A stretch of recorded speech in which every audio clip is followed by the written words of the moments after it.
to you with another edition of This Day in Black Baseball History.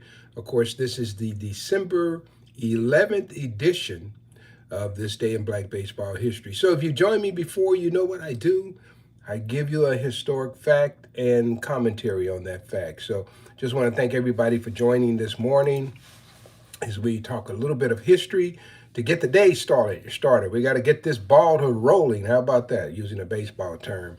So I appreciate everybody who's been following me, and we just passed 400 subscribers. Now that's small peanuts for some guys, but for me it's good because these are people, and you are people who enjoy baseball, and it gives me an opportunity to talk to you on a regular basis. I do a lot of public speaking, so as we set up speaking engagements for 2025, and you have an organization, if you're somewhere, feel free to reach out to me. You can reach me on my webpage, nlbalive.com. That's Negro League Baseball Alive. That's what that stands for, nlbalive.com. All right, guys. So I have a wonderful presentation, and I enjoy speaking, and it's quite the presentation, I'll put it that way. So let's jump right in here today and go with some baseball facts. We don't want to take too much of your time. And here we go. So we're looking at things that happened on December the 11th. Now, however, yesterday there was a feat that I wanted to talk about, and somehow I overlooked it. Sometimes, you get so busy, you overlook things. But I do want to mention this guy. His name was Dale Matthews. And Dale Matthews had played for the Chicago Leland Giants, and he came up in 1905. Now, he was a great player. He ended up playing for the University of Wisconsin. And so we had guys that were playing in these college leagues. And see, these are the stories that they don't tell you very often, because you would think that the only colleges that African Americans could go to would be, predominantly black schools, the HBCUs. But no, we had a sprinkling of guys all around. And one of the players that I didn't get a chance to talk to about yesterday was Dale Matthews. And Dale Matthews passed away on December 10th, 1938. And so I wanted to talk about him and just let you know he was born in Fox Lake, Wisconsin, and he attended the University of Wisconsin in Madison. And I've been there and presented at the State Historical Society there in Madison. There's a beautiful stadium there where Negro League teams played, Breese Stevens Field. It's still there. So if you get a chance to go by that field, it is more of a horseshoe type construction, and they give a lot of concerts there. What else do they do? Concerts there, soccer. They play a lot of soccer there as well. So that's right in the heart of the city, so you can go there and see a little piece of that. Also, he was survived by his widow, Miss Lula Matthews. And they lived in Chicago at 5148 Michigan Avenue. And of course, and being an educated man, he had a professional job, and he was the inspector for the State Department of Registration and Education for the last 14 years of his life. So just want to mention Dale Matthews. And if you've never heard of him, like many of the people I talk about, let's talk about him. All right, let's learn about him. All right. Okay. So people are joining here. If you like what I'm doing, go ahead and subscribe. All right. Okay. So here we go. We're going to jump into some baseball facts. The first one, December 11th, 1920, the Lincoln Giants, behind high school pitching phenom Johnny Baby Ball, who tossed a 5-hitter, beat San Pedro 5-0 at Los Angeles Carroll Park. And Bill Pettis of the Giants had 3 hits. And Bill Pettis, I know a lot about him. I don't know much about Ball. Ball never came to the Negro National League. He was a good pitcher out on the coast. And I heard that he got into some trouble, may have spent some time in a penitentiary. So I'm going to dig a little bit deeper into Ball. And that's Ball, B-A-U-G-H is how you spell his last name. Johnny Baby Ball. Some people call him Wizard Ball. But yeah, he was pretty famous out on the coast. And there would be guys who were just outstanding players locally who never would leave certain places to come and play in the Negro National or the Negro American League. That happened quite a bit. So just know that there were lots of good players that don't get talked about. But when you get into these regions, you'd be surprised the talent that was there. Okay. So anyway, that was Baby Ball. And Pettis. Pettis was a professional boxer also. Um, the first time I heard about Pettis's boxing career was from a guy named Fred Langford. And Fred Langford was like 94 when I interviewed him. And this is in the early 80s. And he told me about Pettis fighting Jim Flynn. Jim Flynn also fought Jack Johnson. And so that's how I learned about Pettis. And Pettis ended up passing away from tuberculosis. Yeah. And he was originally out of New Mexico. All right. Spent a lot of time in Arizona. All right. So let's go to another one. Wednesday, December 11, 1929. John Henry Lloyd announces that he will manage the New York Lincoln Giants for a second season in 1930. And he made the announcement in Atlantic City, that's Atlantic City, New Jersey, where he was currently working for the post office during the holiday off season. So these ball players, not like the guys today. The guys today, they make enough money that they don't have to go to work at the post office. But many ball players worked at the post office in the off season. I know I talked to Buck O'Neill. He worked at the post office. Connie Johnson, two Kansas City guys specifically told me they worked at the post office. I know other ones worked in in Detroit. I know Turkey Stearns. He worked in with General Motors and things like that. So they had to find winter jobs. So that was not uncommon during that time. So you got John Henry Lloyd. He's ready to play baseball on the highest level, but he also has to hold a job at the post office if he's not playing winter baseball. All right, let's go to another one. December 11, 1934. Arthur Lee May. Now, and he spells his name Maye. All right, and that's going to be important. Is born in Tuscaloosa, Alabama. And he spent 13 years in the National League with the Braves and the Astros. And he played in the American League with the Indians, the Washington Senators, and Chicago White Sox.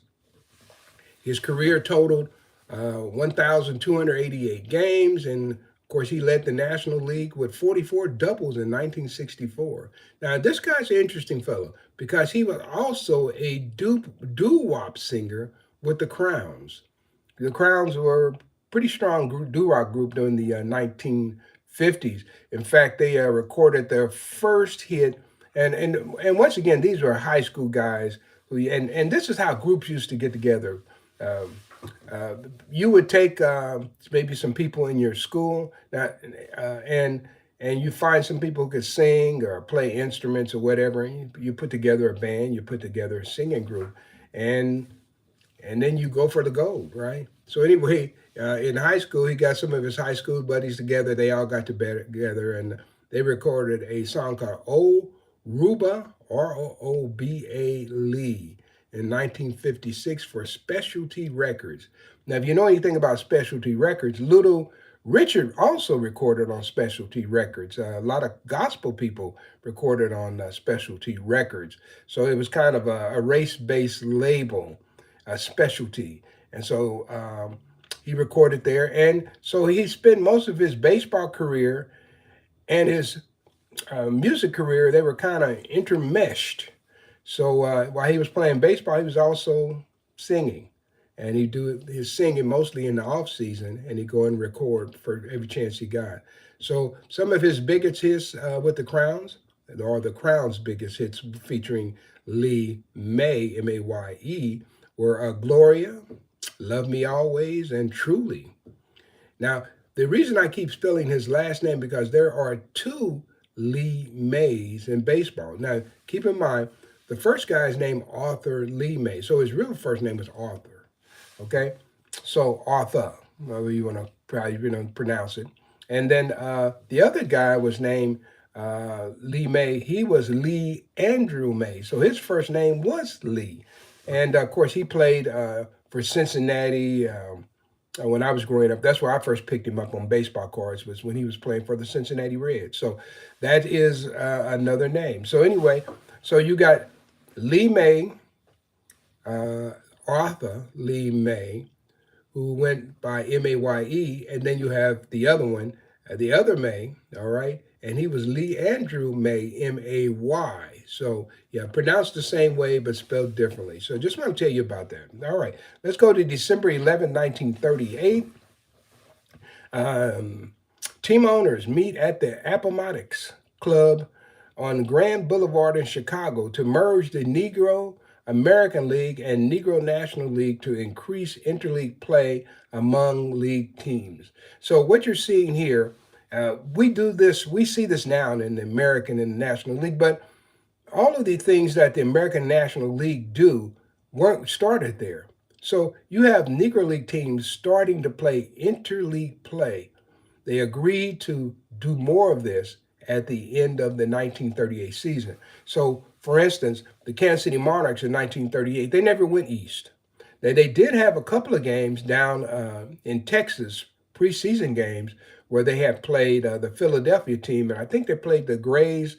As a matter of fact, I know they did in New Orleans, but these were not considered in regular league games, and they were there strictly as exhibition games to draw money. So they figured out, hey, if we start this interleague play everybody, then we can make more money. And that's what they did. So that is the beginning of official Negro League interleague play. All right. And of course, the American National League picked that up way later. I will also mention 1934. They had these 4-team doubleheaders. And so, like the Pittsburgh Crawfords would play against the Chicago American Giants. And so, or the Memphis Red Sox would play. And actually, in 1938, Memphis played several games against Eastern teams. I remember one game specifically, they were playing in New York, and then they had to play in Kansas City. And they actually had to play in Kansas City, Kansas, at Ward High School field. I played at Ward High School field.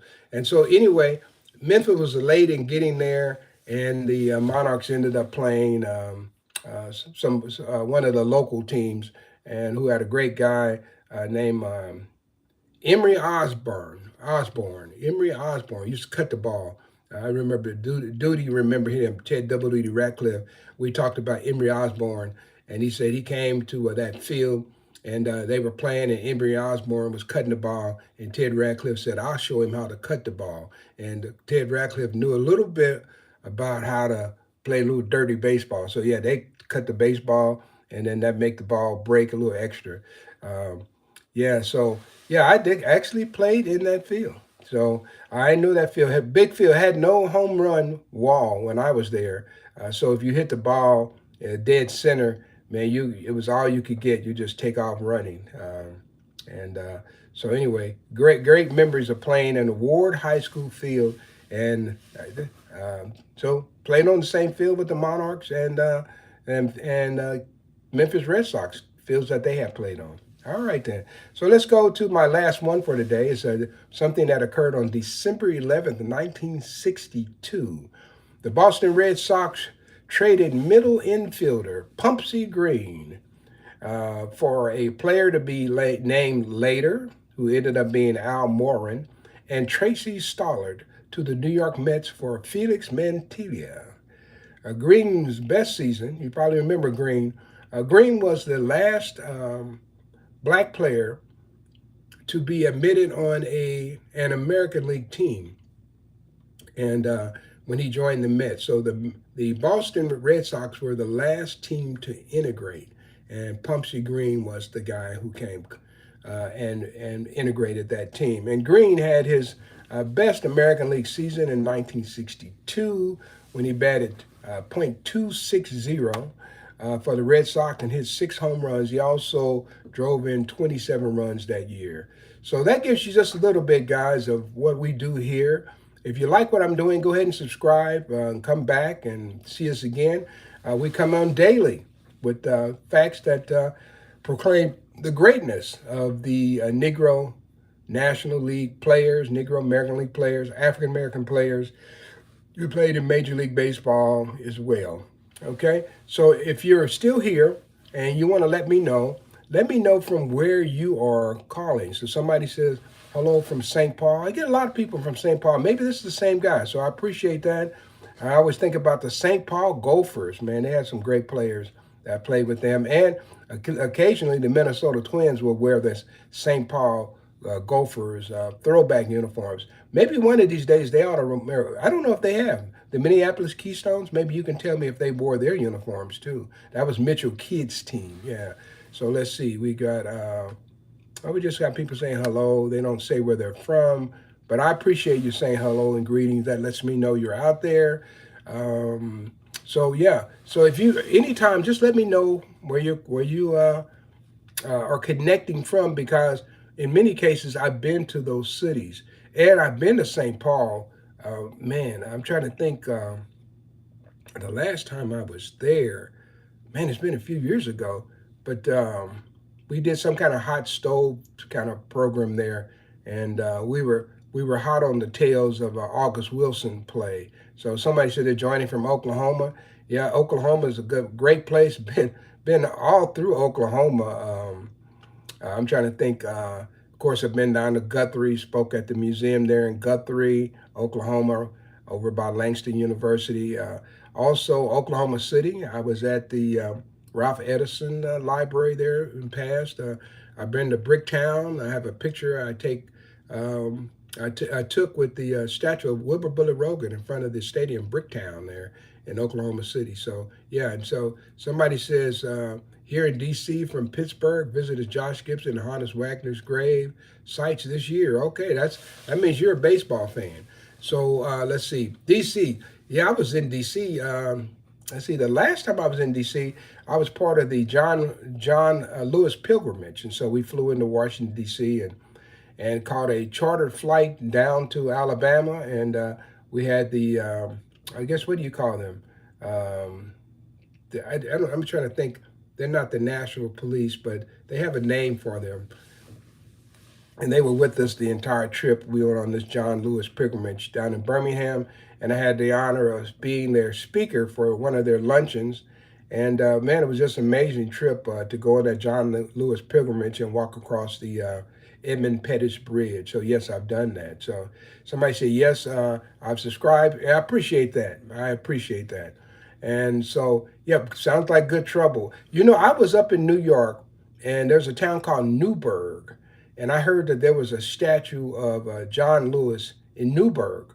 And I knew Newburgh because the Philadelphia Giants used to play there. I've written about that in books. They played there in 1905 when they had that really good team, and Newburgh had a minor league team. So I spent the night in Newburgh purposely so I could see that John Lewis statue. And it's kind of interesting statue. It's made it's a different. Go look it up. The John Lewis statue that's in Newburgh. I never could figure out what the connection was between John Lewis and Newburgh, New York. But yeah, I was attending the Hall of Fame in Cooperstown, and so instead of staying in Albany, I stayed in Newburgh, which is about a little distance away. But the interesting thing was, when I finished speaking in Cooperstown, I went back to Newburgh, and that's closer to New York, so I could get in there and spend a little time in Times Square, and then catch my flight and be on the way out. So anyway, guys, yeah, I'm well traveled, and I enjoy talking to you guys, and I appreciate you letting me know where you joined from. And once again, this is Phil Dixon, and I'm going to get out of here in about 20 minutes. Have a great day. Today, I'm going down. I will probably post some video of it. We have an Officer Ming, who played baseball, just a great guy, who was killed in the line of duty. He was a sheriff here in Wyandotte County, Kansas, and he played baseball as a kid and went to college on a baseball scholarship, became a sheriff later on. And there was a lady who was trying to leave her lover, we'll say, and so she called for some assistance for the law enforcement to be there. And the minute they pulled up, the guy started shooting and killed Officer Ming. So we're naming Heathwood Park, the park where many of us played, after Officer Ming. It's already been sanctioned by the city. So I'm going down there today and to be a part of that celebration. If you had known Officer Ming, you would have wanted to be there too. And so sometimes I think about, I know at least two Negro Leaguers that who were police officers who died in the line of duty. And the one that I'm thinking about right off is Pat Patterson, John Pat Patterson, who died in the line of duty in Battle Creek, Michigan. And of course, I spoke there many years ago and learned a lot about him. So, and I've written about him quite a bit in some of my books, mainly the Negro Baseball Leagues of Photographic History. So, guys, if you don't have any of my books, hey, go look me up. I'm trying to be the real deal. I'm writing this history just like I'm talking about it. So I'm talking about it, write about it. I've lived this history for 45 years, and 20 years before that, I collected baseball cards as a kid. So I know what I'm talking about sometime when I come out there. So, all right then. So yeah, I'll post a few things from Officer Ming's dedication at the ballpark. I'm really looking forward to it.